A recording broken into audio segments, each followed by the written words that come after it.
அம்மா எல்லாரும் உள்ள வந்துட்டீங்களா?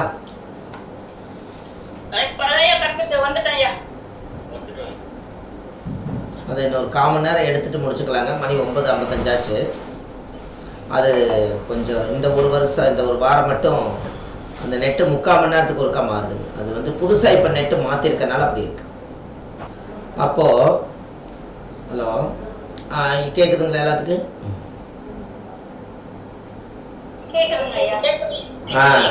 இந்த ஒரு ஜாதகத்தில் என்னென்ன தொழில்கள் எல்லாம் இவங்களுக்கு சப்போர்ட் ஆகுங்கிறத இதை நீங்கள் தெரிஞ்சுக்கிறீங்க. இப்போது அவங்களுக்கு புதன் திசை தான், ஆனால் சந்திர புத்தி நடக்கிறனால சந்திரன் வந்து குரு வீட்டில் இருக்கிறனால கரெக்டாக மாட்டி விட்டுருச்சு. அப்போ இதுலேருந்து என்ன தெரியுது, அவங்கள வந்து ஒரு வழியாக கர்மாவை வந்து இவங்க அனுபவிக்கிறாங்க. அப்போ இது காரணமே அடுத்த செவ்வாய் புத்தியில் நல்லா இருக்குமான்னு கேட்டாங்க. அது முடக்கு புத்தி, அது எப்படி நல்லா இருக்கும்? 4-9 அதிபதியுடைய புத்தி. அப்பா அம்மா என்ன கர்ம வினையை செஞ்சாங்களோ அதை பூராமே இந்த அம்மா அனுபவிக்க வேண்டிய காலம். அப்போது எப்பவுமே ஒரு கணக்கு வச்சுக்கோங்க. முடக்கு திசை யாருக்கு வருதோ அந்த திசையில் ரொம்ப ஜாக்கிரதையாக இருக்கணும். முடக்கு புத்தி யாருக்கு வருதோ அதில் ரொம்ப ஜாக்கிரதையாக இருக்கணும். 1. 2வது, சூரியன் என்ற நட்சத்திரம் யார் முடக்கோ அவங்கள நீங்கள் பக்கத்தில் வச்சுருந்தீங்கன்னா நீங்கள் முடங்கிடுவீங்க. எப்படி அம்மா புரியுதா உங்களுக்கு? அம்மா புரியுதா? சூரியன் என்ற நட்சத்திரம் தான் முடக்கு. இந்த அம்மாவுக்கு சூரியன் என்ற நட்சத்திரம் பூர நட்சத்திரம். இவங்க வீட்டுக்காரும் பூர நட்சத்திரம். இப்ப சொல்லுங்க,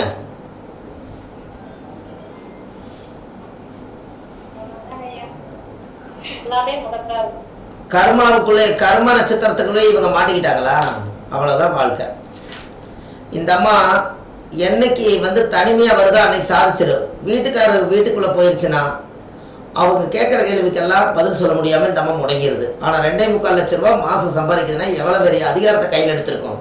ஆனால் வீட்டுக்குள்ளே போய் வீட்டுக்காரை கண்டோடனே அப்படியே பூனையாட்டம் ஆயிரும். காரணம் என்னென்னா, இந்த அம்மா நிற்கிற முடக்கு நட்சத்திரத்தவே இவர் வீட்டுக்காரா இவங்க ஏற்றுக்கிட்டதுனால அனைத்து திறமைகளும் எல்லாமே முடங்கி போச்சு.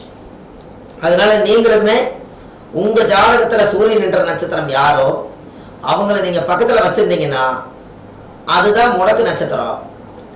நீங்கள் பக்கத்தில் வச்சுருந்தா அது அவங்க முடங்கிடுவாங்க, நம்மளை முடக்கிடுவாங்க அவங்க. இந்த ரகசியம் உங்களுக்கு கிடைச்சிருச்சு இல்லையா இன்னைக்கு?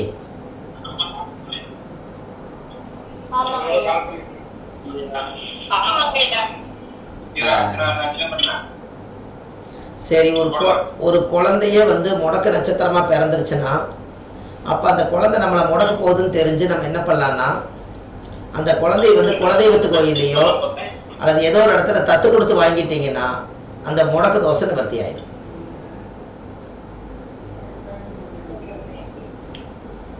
அந்த குழந்தைய நீங்கள் தத்து கொடுத்து வாங்கணும். ஏன் அப்படின்னா அந்த குழந்தையா இருந்தா பரவாயில்லைங்க, வீட்டுக்காரரே வந்து நம்பர் வந்து இந்த இது வந்து வந்துச்சுன்னா என்ன பண்றதுங்க? முடக்குறதுக்கு அதுதான் கர்மாங்க.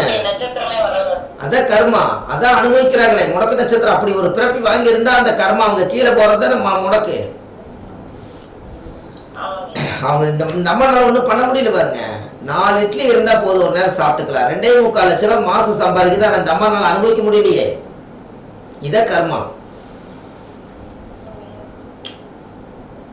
இப்படி இருக்கிறவங்க எல்லாம் என்னன்னா, அம்மா இந்த முடக்கு நட்சத்திரத்துக்கு ஒண்ணு என்னன்னா, அந்த முடக்கு நட்சத்திர கோயிலுக்கு இவங்க போயிட்டு வந்தாங்கன்னா அவரும் நல்லா இருப்பாரு, இவங்களும் நல்லா இருப்பாங்க. இது முடக்கு நட்சத்திர கோயில். அவருடைய நட்சத்திரம் வந்து முடக்கா வரும்போது அவருடைய நட்சத்திரத்தை தான் பார்க்கணும். இப்ப நல்லா தெரிஞ்சுக்கங்க. ஒரு நிமிஷம், இப்ப நல்லா தெரிஞ்சுக்கங்க. இவங்களுக்கு சூரியன் என்ற நட்சத்திரம் வந்து பூரம்.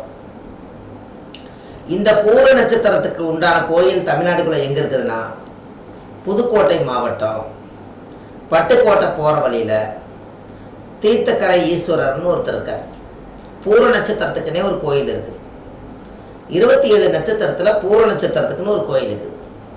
அந்த கோவிலில் போய் இந்த அம்மா பூர நட்சத்திரத்தை அன்னைக்கு 1008 சகஸ்ரநாம பூஜையை அந்த தீர்த்த ஈஸ்வரருக்கு வந்து சக்கரை பொங்கல் நைவேத்தியம் பண்ணி என்னுடைய முடக்கு நட்சத்திர தோசை நிவர்த்தி ஆகட்டும்னு சொல்லி கோயிலுக்குள்ளேயே ஒரு 3 மணி நேரம் இருந்து 1008 சகசரநாம பூஜை பண்ணி அந்த சாமிகிட்ட படைச்ச பிரசாதத்தை எடுத்து இந்த அம்மா சாப்பிட்டு கோயிலை ஒரு 9 முறை பலமுறை சுற்றி வந்து விளக்கேற்றி பூஜை பண்ணிட்டு வந்தாங்கன்னா அந்த முடக்கு நட்சத்திர தோஷத்துக்கு அந்த கோயிலுக்கே போய் அங்கேயே முறையிட்டு அங்கேயே நீங்கள் வந்து சாமி கும்பிடும்போது அந்த கர்மம் அங்கே போனால் தான் குறையும். அப்போ தான் வீட்டுக்காரரும் தப்பிப்பார், இந்த ஜாதகரும் காசு பணம் பொருளாதாரம் எல்லாம் நல்லாத வரும். அப்போ முடக்கு நட்சத்திர கோயில் எது வருதோ அந்த கோயிலுக்கு போனால் மட்டும்தான் அந்த கர்மாவை உடைக்க முடியும். எப்படி?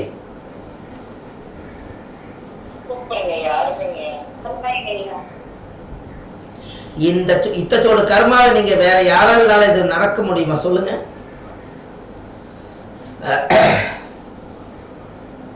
இவ்வளவு பெரிய நட்சத்திர கோயில், இவ்வளவு பெரிய நட்சத்திர தோஷத்தை நீங்க எங்க போனா தீர்க்க முடியும்? ஏன் வந்து பூர நட்சத்திர கோயிலுக்கே போக சொல்றேன்னா, இந்த அம்மாவுடைய கரு உருவாகிறதுக்கு இந்த அம்மா வந்து இவங்க அம்மாவோட வயிற்றுக்குள்ள கரு உருவாகும் போது சூரியன் என்ற நட்சத்திரம் வந்து பூரமா இருக்கிறதுனால இவங்க பூர நட்சத்திர தன்னைக்கு தான் இவங்க கன்சீவ் ஆகியிருக்காங்க. இவங்க வந்து இவங்க அம்மாவுடைய வயிற்றுக்குள்ள கருவில் உருவாயிருக்காங்க. அப்போ கருவில் உருவான நட்சத்திரத்தை போய் அதே கோயிலில் போய் அதே பூஜை பண்ணால் மட்டும்தான் அங்கே போகும்போது அந்த பிரதிபலன் மாறும், வேற எங்கே போனாலும் மாறாது. இப்படி ஜோசியம் சொன்னீங்கன்னா எப்படி இருக்கும்? அவங்கள காப்பாற்றி கொண்டு வந்துட முடியும். அவங்கள நம்ம காப்பாற்றி கொண்டு வந்துட முடியும்.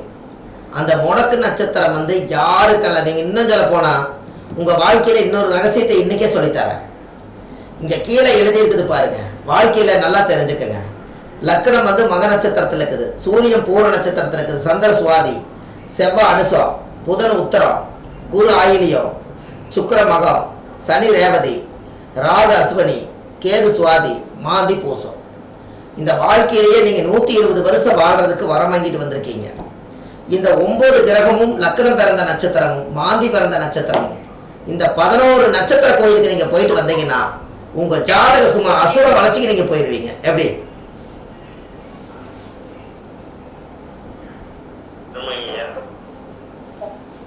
ஒரு வருஷம் 6 மாசம் 3 மாசத்துக்கு ஒருக்கா கூட போங்க, வேண்டான்னு சொல்ல. ஆனா நீங்க வாங்கி வந்த சாரம் பார்க்காத கிரகம் சோரம் போகும்னு நீங்க தான் சொல்றீங்க. அப்ப சாரத்துல வந்து அந்த நட்சத்திர தோஷங்கள் அடைஞ்சுதான் நம்மளை கஷ்டப்படுத்துது.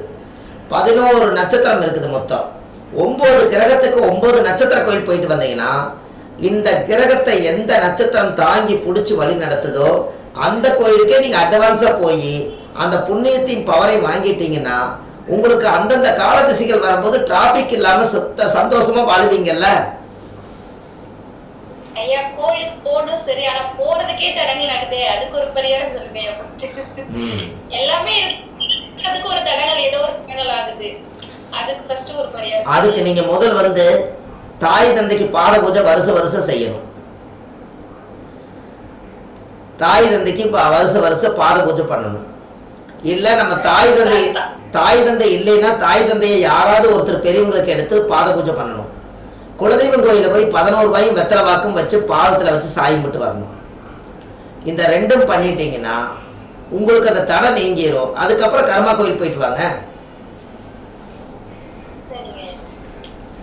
நீங்க கோயிலுக்கு போறதுக்கு தடை நீங்குதுன்னா கோயில் எத்தனை மடம்னு சொல்லுங்க.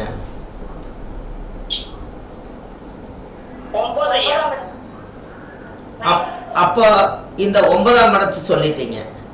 அந்த 9 குடைவரே யாரு வர்றா? காலச்சக்கரத்துக்கு யாரு வர்றா? சரி சரி, இன்னொரு வீடு இருக்குது, அது எந்த வீடு? மீனம் வந்து காலச்சக்கரத்துக்கு பாதம். அப்ப அப்பாவுக்கு பாத பூஜை பண்ணா 9ஆம் மட கோயில் வழி விட்டுருங்கிறது கான்செப்ட் பரிகாரம், ஆதிகால பரிகாரம் அதுக்குள்ள இருக்கா இல்லையா? சூப்பர் ஐயா. 9ஆம் மட கோயில்னு சொல்லிட்டீங்க. 9ஆம் மட அப்பா. இன்னொரு வீடு வந்து மீனம் வந்து பாதம். அப்போ அப்பாவை பாதை பிடிச்சி ஏன் அப்பாவுடைய பாத பூஜை பண்ண சொல்றதுன்னா, அப்பாவை வந்து உடைய பாதத்தை ஏன் பாத பூஜை பண்ண சொல்லுன்னா, ஒரு தாய்ங்கிற பட்டத்தை கொடுத்தது தந்தை. ஏன் அப்படின்னா அப்பாவோட உயிர்கரு போய் அம்மாவோட கற்பப்பையில வைக்காம நம்ம இந்த உலகத்துல பிறந்திருக்க மாட்டோம். அதனால சூரியன் என்பது ஆத்மா. ஒரு ஆத்மாவை உருவாக்குறதும் ஒரு உயிரை கொடுக்கறதும் அது தந்தை ஸ்தானத்துல தான் இருக்கு. அதனால தான் காலச்சக்கரத்துக்கு ஒரு குழந்தைய உருவாக்கி கொடுக்கறதுக்கு யாரால முடியும்னு கேட்டா அப்பானால தான் முடியும்னு சொல்லி காலச்சக்கரத்துக்கு மேசத்துக்கு 9ஆம் இட தகப்பனா வச்சு தகப்பனோட உயிர்கரு உருவாகி அது குழந்தைய வெளியே வந்ததுனால தான் அந்த ஜாதகத்துக்கு 9ஆம் இடம் அந்த தந்தை கொடுத்த உயிர் தான் குழந்தைங்கிறதுக்காக குரு வீட்டை கொண்டு போய் அப்பாவுக்கு வச்சிருக்காங்க. எப்படி? சூப்பர் ஐயா, சூப்பர்.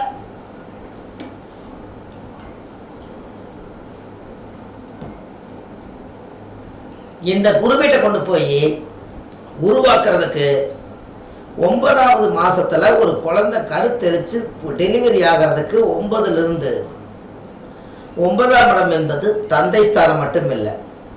காலச்சக்கரத்துக்கு 9ஆம் இட ஸ்தானம் வந்து அந்த அமைப்பு என்ன அப்படின்னு கேட்டா 9ஆம் இடத்துல ஒரு குழந்தை வெளியில வர்றதுக்காக அப்பாங்கிற ஸ்தானத்தை வந்து பலப்படுத்துறதுக்காக ஒரு குழந்தை ஒரு மாசமா பிறந்து 9 மாசத்துல வெளியில வர்றதுக்கு தயாராகிக்குது. 10வது மாசம் ஒரு குழந்தை பிறக்கிறதுக்கு என்ன காரணம்னு உங்களுக்கு தெரியுமா?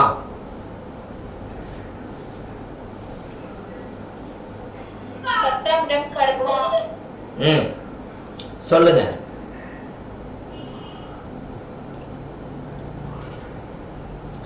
பத்தாம் இடம் கர்மா. கரெக்டா தான் சொன்னீங்க. சொல்லுங்க.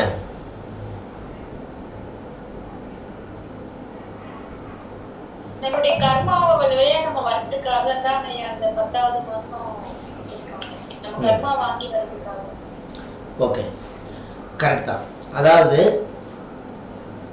எதுக்காக இந்த கர்மா வந்துச்சுன்னா 9 மாசத்துல ஒரு குழந்தை வெளியில வரலாம் வருது. இப்போ வருது 9ஆம் இடம் என்பது அப்பா வந்து நீ அப்பா ஆக போறேங்கிறதுக்காக ஒரு குழந்தை வெளியில வந்து உருவாக்கினவரவே அப்பான்னு கூப்பிடுறதுக்கு 9 கரெக்டு. இந்த 10வது மாசத்தை எதற்காக கொண்டு போய் 10 மாசம் கரமிச்சு அந்த குழந்தை பரிபூர்ணமா வெளியில வந்தே தீருங்கிறது எதுக்குன்னு கேட்டீங்கன்னா அப்பா தான் உருவாக்குனாரு.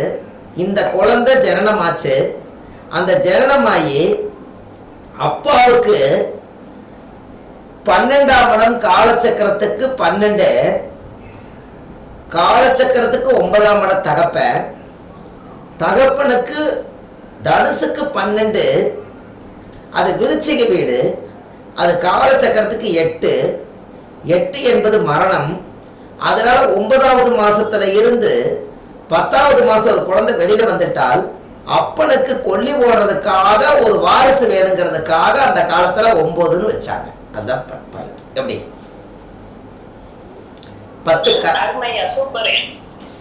10ஆம் பாவ கர்மான்னு வச்சது, கர்மஸ்தானம்னு வச்சது காரணமே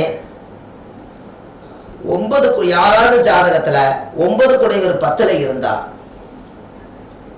9 குடைவர் 10ல இருந்தா அந்த ஜாதகருக்கு ஒரு ஆண் குழந்தை பிறக்கும். அது யாருக்கா இருந்தாலும் சரி. 9 குடைவர் 10ல இருந்தா ஏன் கர்மம் செய்ய ஒரு ஆண் மகன் பிறப்பான்.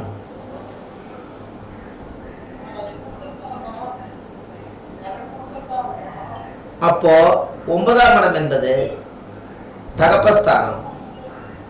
9 குடைவர் 10ல இருந்தா தகப்பனுக்கு கர்மஸ்தானம் வந்து 10. அதனாலதான் 9 தர்மம் 10 கர்மன்னு ஏன் வச்சாங்கன்னா அப்பனுக்கு கொல்லி போட ஒரு மகன் பிறப்பாங்கிறதா கர்மஸ்தானம் வச்சாங்க.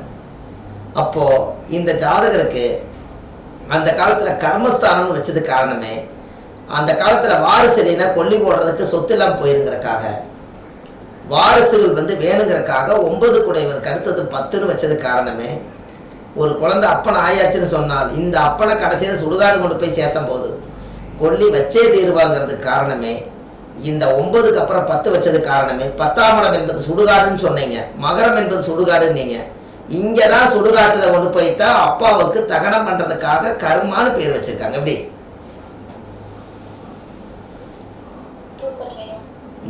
காலச்சக்கரத்தை இப்படி எல்லாம் பிரிச்சு பார்த்தா இவ்வளவு ரகசியங்கள் உள்ள இருக்குதா இல்லையா? சொல்லுங்க.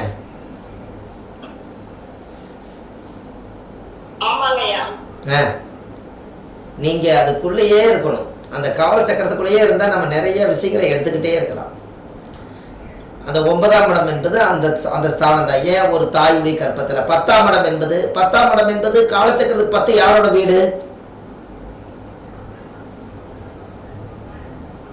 சனி வீடு.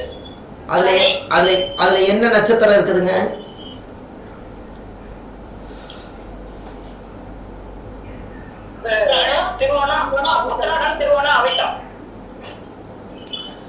உத்திராடம், திருவோணம், அவிட்டம். அப்போ ஓகே, அப்போ அந்த ஜாதகத்துல திருவோண நட்சத்திரம் வந்து யாருடைய நட்சத்திரம் சொல்லுங்க?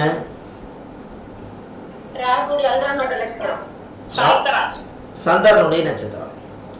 அப்ப தாயுடைய நட்சத்திரம். அப்போ சந்திர திசை எத்தனை வருஷம்?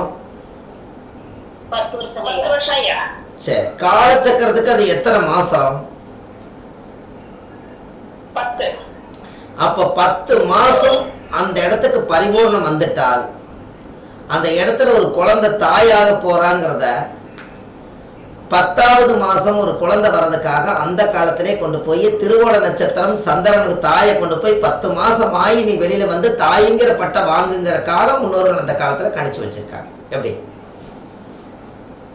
சூப்பர் ஐயா. அந்த இடத்துல திருவோண நட்சத்திரத்தை ஏன் அங்க கொண்டு போய் வச்சிருக்கிறாங்கன்னா சந்திரனுடைய நட்சத்திரத்தை கொண்டு போய் 10வது ராசி கட்டத்தில் போய் தாய்ங்கிற நட்சத்திரத்தை கொண்டு போய் கரெக்டாக வச்சிருக்காங்க. அதே இடத்துல உத்திராடம் மீதி 3 வாரம் இருக்கும். இந்த 3 வாரம் வந்து தந்தை உருவாக்குனது தான் தாய்ங்கிற பட்டம் கிடைச்சதுங்கிறக்காக அந்த இடத்துல உத்திராடத்தையும் திருவோணத்தையும் கொண்டு போய் 10வது மாசத்துல வச்சுதான் அதே வீட்டில் வந்து ஒரு ஜாதகத்துக்கு அவங்களோட பார்வை பட்ட உடனே நேர் 7ஆம் பார்வை எங்க நேரம் பார்க்கும்? மகரத்துலேருந்து. இவங்க 2 பேரும் சேர்ந்தோடனே 10ஆம் இடம்ங்கிறது 2 பேரும் சேர்ந்த உடனே நேர் 7ஆம் பார்வை அங்கிருந்து எந்த வீட்டை பார்க்கும்? டக்குனு சொல்லுங்க. கடகத்தை பார்க்கும். கடகம் வந்து கடகத்துல என்ன கிரக உச்சம்? குரு உச்சம். அதனால வந்து 10 மாசம் ஆனே குருங்கிற உச்சம் வந்து குழந்தை பிறந்துருது. அதைத்தான் அது சொல்ல வருது. எப்படி?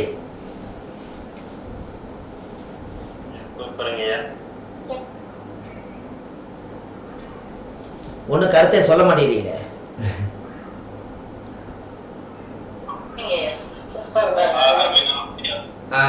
இதெல்லாம் காலச்சக்கரத்துக்குள்ள எப்படி இருக்குது பாத்தீங்களா? மகரம் என்பது 10வது வீடு. அது தாயாகக்கூடிய இடம், தந்தை உருவாக்கின இடம். ஆணும் பெண்ணும் சேர்ந்து 10ஆம் இட கர்மம் பண்றதுக்காக ஒரு ஆண் குழந்தை கொல்லி வைக்கிறதுக்கு வேணுங்கிறதுக்காக அதுக்கு நேர் 7ஆம் பார்வை குரு உச்சமாகி தன் 10ஆம் வீட்டை பார்த்ததுனால அந்த காலச்சக்கரத்துக்கு 4ஆம் இடம் என்பது தாய்க்கு வந்து குரு உச்சமானதுனால தாய்ங்கிற பட்டமாகவும் இவங்க 2 பேரும் சேர்ந்ததுனால அந்த குழந்தைக்காக வாழ்ந்தாங்கிற பேராகவும் எல்லாமே மகர ராசியில கொண்டு போய் வச்சிருக்காங்க. அப்போ அந்த வீடு என்ன வீடு? மகர வீடு. மகரம் யாருடைய வீடு? கர்ம வீடு. அப்ப கர்மாங்கிறது யாரு? 10ஆம் பாவம். அதுல யாரு இருக்கா? சனி பகவான் இருக்கார். எந்த கிரக நீசம்? குரு நீசம். அப்போ காலச்சக்கரத்துக்கு 9 12 குடைவர் அங்கே போய் நீசமானதுனால தான் அந்த ஜாதகத்துக்கு பூர்வ புண்ணிய ஸ்தானத்திலேயே அப்பாவும் 12ஆம் இடம் என்பது 2ம் அந்த ஜாதகத்தில் நீசமாகும் போது சனி வீடு வந்து கர்மா. இந்த சனி என்பது தோஷமான இடமா இருக்கிறதுனால அந்த இடத்துல எந்த கிரகமே போய் குடியிருக்க மாட்டேன்ட்டாங்க.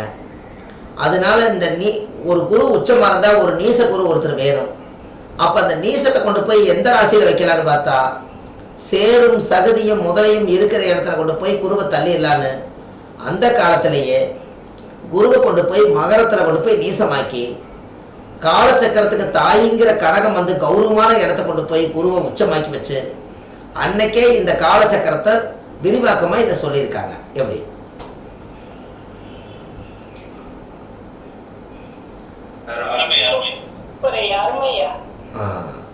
இந்த குருவை வேற எங்க கொண்டு போய் வச்சீங்கனாலும் நீசமான குருவை வேற எங்க கொண்டு போய் வச்சீங்கனாலும் சரியா வராது. கும்பத்தில் கொண்டு போய் வச்சிங்கனாலும் குருவோட நட்சத்திரம் இருக்குது பூரட்டாதி, அப்போ நான் தான் அது ஆடு.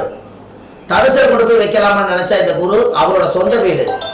மீனத்தில் கொண்டு போய் வைக்கலான்னு பார்த்தாலும் மீனத்தில் கொண்டு போய் வைக்கலாமான்னு பார்த்தாலும் அது அது அதை விட ஆட்சி வீடு. அப்போ இந்த குரு எல்லா இடத்துலையும் பலமாயிருவார். அப்போது குருங்கிற ஒருத்தர் நீசம் ஆகணும்னா அப்போது சனி என்பது மகர வீடாக இருக்கிறனால கர்மம் பண்ணுறதுக்கு ஒரு வாரிசை உருவாக்கி விட்டுட்டா வாரிசு சொத்து உயிர் சொத்தாக மாறுங்கிறக்காக வேற வழி இல்லை. அதனால காலச்சக்கரத்துக்கு சரியான இடம் மகரத்தில் தான் குரு நீசமாகிறார். எப்படி?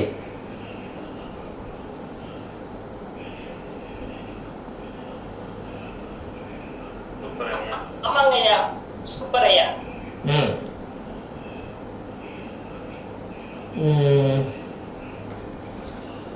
இந்த அந்த 10ஆம் இடம் என்பது அந்த குழந்தை வெளியில வர்றதுக்காக அந்த அந்த குருங்கிற இடத்துல வந்து கூவை வந்து அங்க 10ஆம் இடத்துல குரு அப்படிங்கிற இடத்துல அந்த கூவை காவா மாத்துனீங்கன்னா என்னவா வரும்? அதனால அந்த கரு வந்து வெளியில வருது, அதுதான் 10. அதனாலதான் குரு நீசம். குழந்தை வயிற்றுக்குள்ள தங்காம வெளியே வந்தே தீரணும். எப்படி?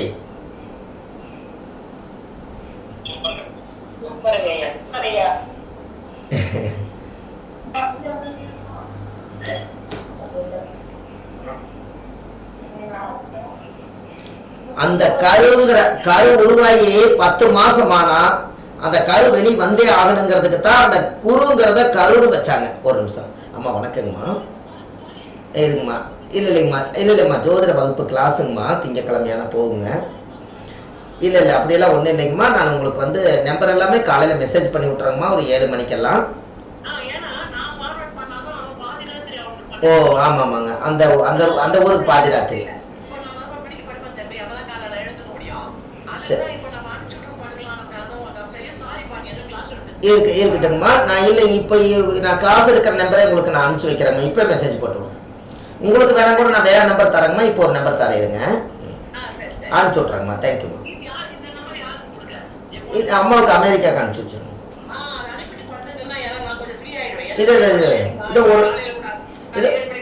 இதை ஒரு நிமிஷத்தில் அனுப்பிச்சிடுங்க. தேங்க்யூ. இல்லை பரவாயில்லைங்கம்மா, நன்றிங்கம்மா, வணக்கம். சரி இல்லைங்கம்மா, எங்களுக்கு ஞாயிற்றுக்கிழமைங்க கூட விடுமுறை இல்லைங்கம்மா, எங்கள் வாழ்க்கை. வைக்கிறேங்கம்மா, நன்றி. ஆமாங்க ஆமாம். சரி ஆமாங்கம்மா ஆமாங்கம்மா. நன்றி நன்றிங்கம்மா, வணக்கம். சரிங்கம்மா, இதை இப்போ ஒரு நிமிஷத்தில் அனுப்புறேன். நன்றிங்கம்மா, வணக்கம். வணக்கம். இங்கே பாருங்க, அந்த அம்மா 90 வயசு எப்படி பேசுகிறாங்க பார்த்தீங்களா? அப்போ ஆரம்பத்தில் எப்படி பேசுவாங்க? 90 வயசு எப்படி பேசுகிறாங்க பார்த்தீங்களா? என்னங்கம்மா? 90 வயசு, அவங்களுக்கு 90 வயசு. நம்ம ஆதிகால பரிகார புக்க பூராமே படிச்சுட்டாங்களாம்மா. 2வது பாகம் இருக்கான்னு கேட்குறாங்க.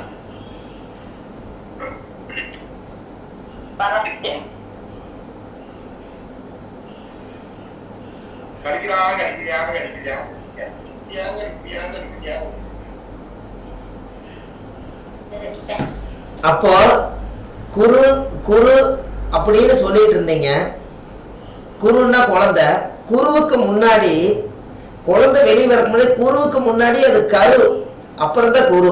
கரெக்டுங்களா?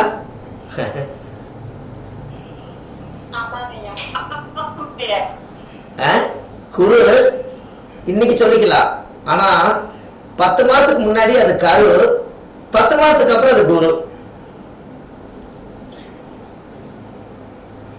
அப்படித்தாங்களா இல்ல மாறி வருதா?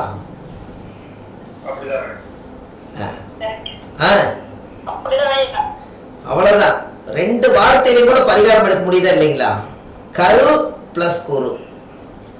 அந்த கரு உருவானதான் குருவுக்கு மரியாதை. அப்போ எனக்கு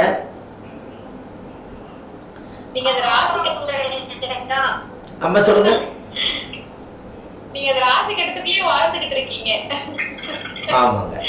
இந்த ஞாயிற்றுக்கிழமையும் கூட விடுமுறை இல்லைன்னு சொல்கிறேன் பாருங்க. என்னப்பா இப்படி இருக்க, உடம்பு என்னாக அப்படின்னு கேட்குறாங்க பாருங்க. அது 5 கிலோ குறைவேன், மறுபடியும் 5 கிலோ ஏறுவேன். இந்த கிரகத்தோடவே வாழ்ந்துட்டு இருக்கிறனால எனர்ஜி எல்லாம் வெளியில் போகும். மறுபடியும் ஒரு 5 கிலோ கூடும், மறுபடியும் 5 கிலோ இறங்கிடும். இது வாழ்க்கையில் பரமப்பட மாட்டேன் நம்மளுது எனர்ஜி. இப்போ ஏன்னா காலையிலேருந்து ஒரு 10 ஜாதகம் நீங்கள் பார்க்கணும். 10 ஜாதகம் 10 பேருடைய நட்சத்திரத்துக்கூட வாழ்ந்துட்டு இருக்கிறோம். மறுபடியும் ஏதாவது இப்படி மற்றது பேசிக்கிட்டே இருக்கிறோம். ஆண்டவனுக்கு தான் நன்றி சொல்லணுங்க.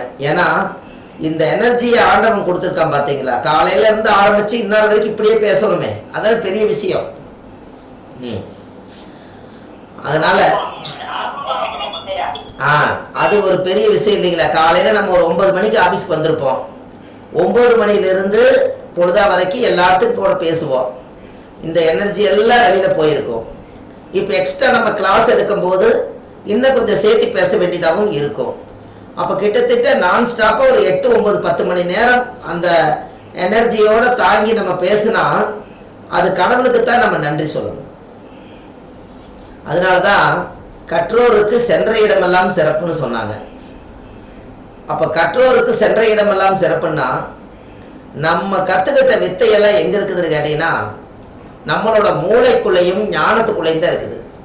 அதை கீ கொடுத்துட்டோம்னா அது பாட்டுக்கு பேசிக்கிட்டே இருக்குது. நம்ம புக்கை பார்த்தா சொல்லிக்கிட்டு இருக்கோம். அது எல்லாமே ஒரு காலத்தில் படித்த விஷயத்தை ஞானத்தோடு சொல்கிறோம். அதனால தான் காலையில் இருந்து பொழுதா வரைக்கும் கிரகங்களோடவே நாம் பேசிக்கிட்டு இருக்கும்போது கிரகம் நம்மளோட பேசுது. கிரகமும் நானும் சேர்ந்து வந்த ஜோசியர் ஜாதகம் பார்க்க வந்தவங்களுக்கு பேசுகிறோம். கிரகம் எங்கூட பேசுது, நான் அவங்களோட பேசுகிறேன். கிரகமும் நானும் சேர்ந்து வந்த கிளைண்ட்டுகளோட பேசுகிறோம். அப்படி ஆகிப்போச்சா இல்லைங்களா வாழ்க்கை.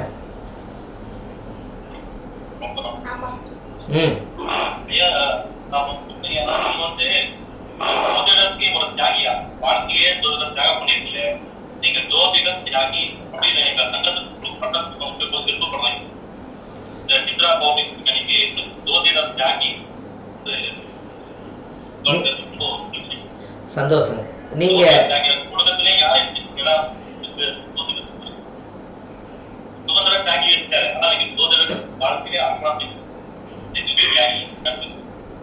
நீங்க சந்தோஷங்க. அதாவது திருச்செங்கோட்டில் 10 வருஷம் 8 வருஷம் கொரோனா வர்றதுக்கு முன்னாடியே நீங்கள் நம்ம விசிட்டிங் கார்டு, நம்மளோட விஞ்ஞான ஜோதிட ஆலோசனை மையம் எங்கெல்லாம் பேசுகிறோமோ எங்கெல்லாம் நம்மளோடது பார்த்தீங்கன்னா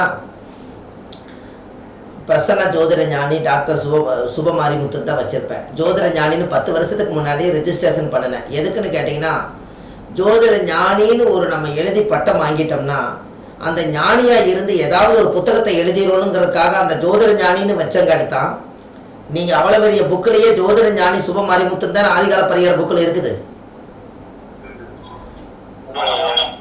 அப்போ 10 வருஷத்துக்கு முன்னாடியே நம்ம அதை ஏன் உருவாக்கணும்னா அது விதைச்சாத்தான் அது முளைக்கும். என்றைக்குமே ஒரு கணக்கு வச்சுக்கோங்க.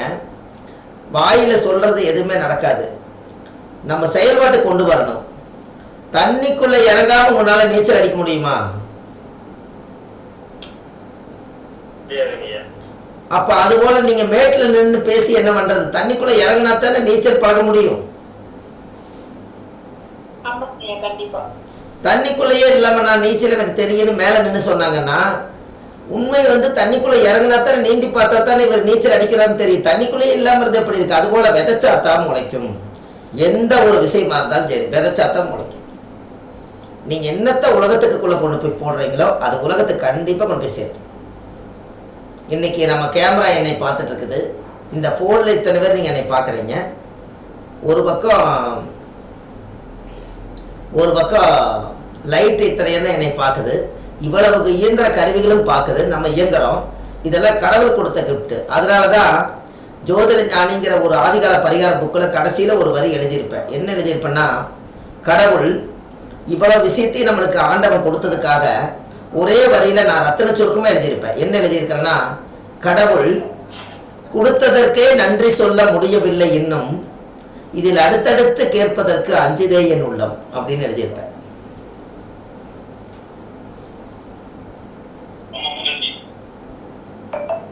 இப்போ புரியுதுங்களா?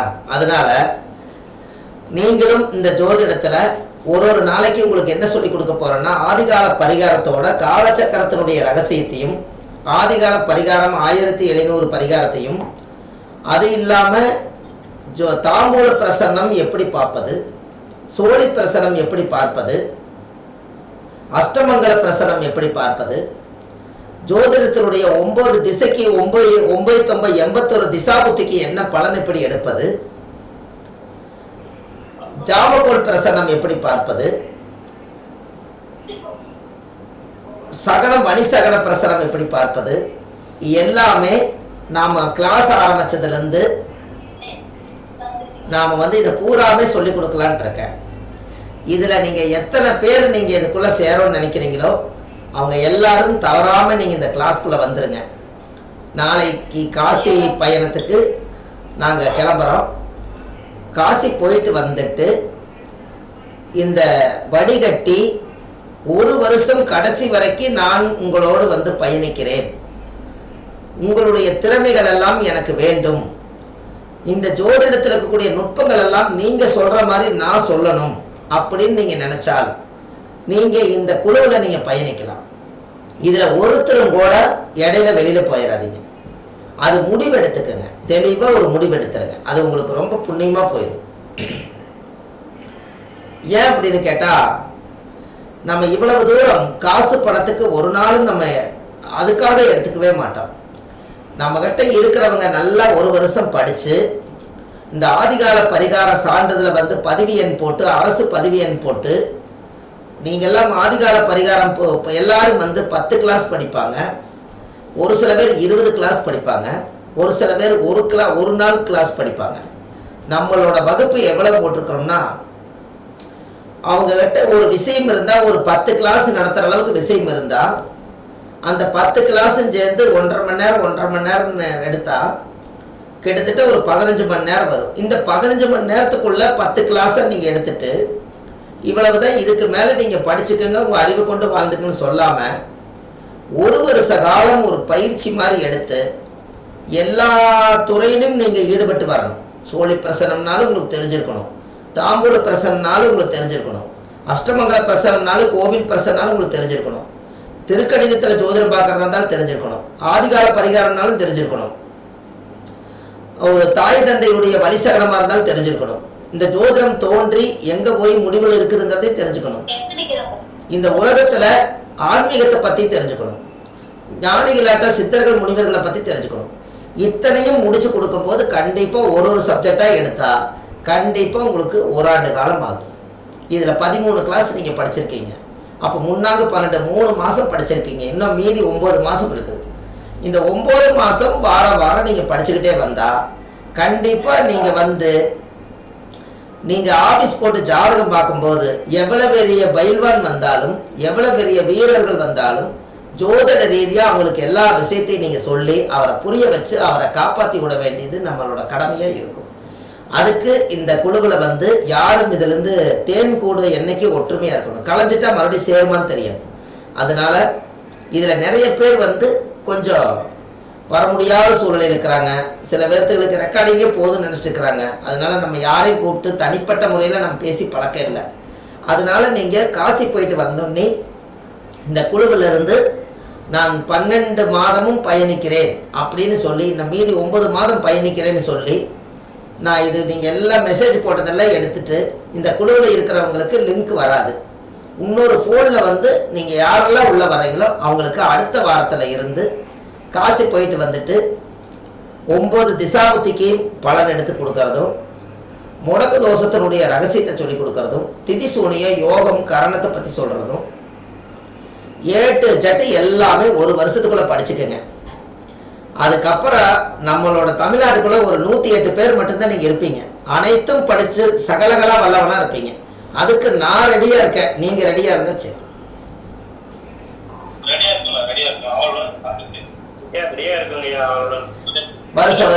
மாசம் ஏதாவது ஒரு கோவிலுக்கு நம்ம போகிறது. என்னங்கம்மா?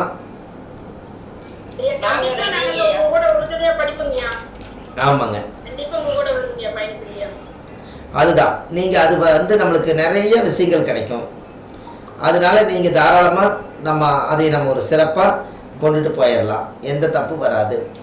அதனால் நீங்கள் இப்போவே இந்த குழுவில் இருந்து யாரெல்லாம் தயாராக இருக்கிறீங்க, மாதம் மாதம் அதே மாதிரி கரெக்டாக நீங்கள் இதை ஃபாலோ பண்ணிகிட்டே வாங்க.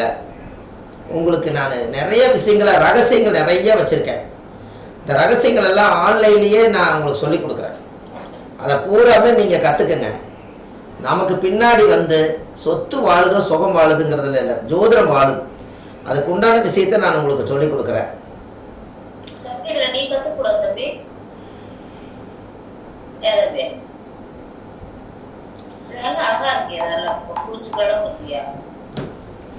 சரி, ரொம்ப சந்தோஷம்.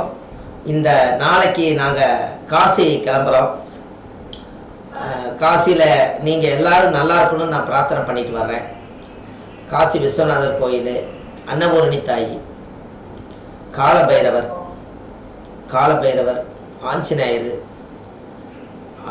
காசி விசாலாட்சி, அலகாபாத்தில் கங்கா யமுனா சரஸ்வதியுடைய நதியில் எல்லாம் பூஜை எல்லாம் முடித்து உங்களுக்கு எல்லாத்துக்கும் நம்ம ஒரு அர்ச்சனை பண்ணி பூஜை பண்ணி உங்களுக்கு எல்லாத்துக்கும் ஒரு ஆசீர்வாதம் பண்ணி அங்கேருந்தே நீங்கள் எல்லோரும் ஜோதிடத்தில் நல்லா வரணும்னு சொல்லி நான் பிரார்த்தனை பண்ணுறேன்.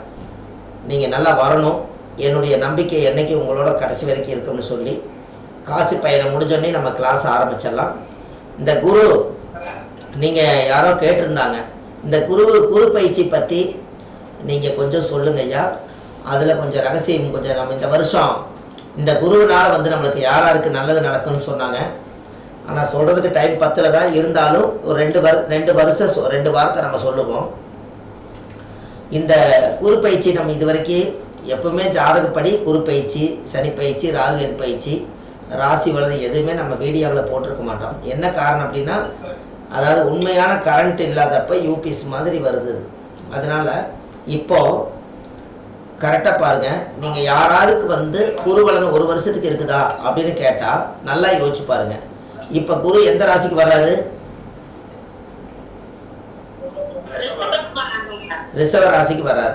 ஒரு வருஷத்துக்குள்ள ஒரு குருபலன் நடக்குங்கிறத விட கொஞ்சம் டெப்த்தாக உள்ளே போய் சொல்லுங்கள். கார்த்திகை நட்சத்திரத்தில் முதல் வந்து 4 மாதம் இருப்பார். அப்போ 5ஆம் பார்வை ரைட்டாக எங்கே வரும்? கரெக்டாக வந்து கண்ணியில் வரும். 7ஆம் பார்வை விருச்சிகத்துக்கு வரும். 9ஆம் பார்வை மகரத்துக்கு வரும். இதில் முதல் நட்சத்திரம் எது இருக்குதோ அவங்களுக்கு மட்டும்தான் 4 மாதம் குருபலன். கரெக்டா?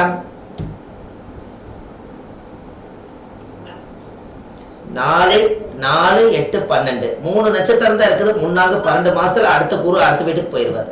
அப்போ கார்த்திகை நட்சத்திரத்தில் முதல்ல ஏறி உட்காந்துட்டாருன்னா ஜென்ம குரு யாருக்குன்னு கேட்டிங்கன்னா கார்த்திகை நட்சத்திரக்காருக்கு 4 மாதத்துக்கு ஜென்ம குரு. ஆனால் பார்வை குரு பார்த்தா கோடி புண்ணின்னு சொன்னீங்க பார்த்தீங்களா, அது 4 மாதத்துக்கு அஸ்த நட்சத்திரக்காரர்களுக்கும் அதுக்கு அடுத்தது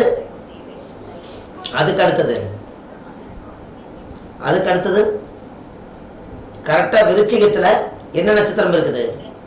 சுவாதி விசாகம் இருக்குது. இல்லை விசாகம் இருக்குது. விசாகத்துக்கு 4 மாதம். அதுக்கடுத்து மகரத்தில் வந்து உத்திராடம் 4 மாதம். இந்த 4 மாதங்கிறது கரெக்டாக மே மாதம் வந்தால் மே, ஜூன், ஜூலை, ஆகஸ்ட் வரைக்கும் இந்த 3 நட்சத்திரக்காரர்களுக்கு உண்மையான குருபலன். கரெக்டுங்களா? ஒன்றும் கருத்தை பேச மாட்டேறீங்களே. அருமையான விஷயம். உங்களுக்கு புரியலையா? குரு பார்த்தா கோடி புண்ணியன்னீங்க. குரு ஒரு வீட்டை பார்க்கறாரு. ஆனால் அதனுடைய தன்மை என்ன? எந்த நட்சத்திரத்தில் ஏறி உட்கார்ந்து எந்த வீட்டை பார்க்கறாரு, அந்த வீட்டுக்கு ஒரு வருஷம் குருபலன் கிடைக்காது. அதுல ஒரு நட்சத்திர வீடு இருக்குது, அதுக்கு மட்டும்தான் ஒளி வரும். அதுக்கு அடுத்தது ஆகஸ்டுக்கு அப்புறம் டிசம்பர் வரைக்கும் நடுச்சந்திரல ரோகிணி நட்சத்திரத்துல ஜென்மகுரு வருவார். இங்க அஸ்தம் முடிஞ்சு சித்திரைக்கு வந்துடும். இங்க விசாகம் முடிஞ்சு அனுச நட்சத்திரக்கார குருபல இதெல்லாம் வந்துடும்.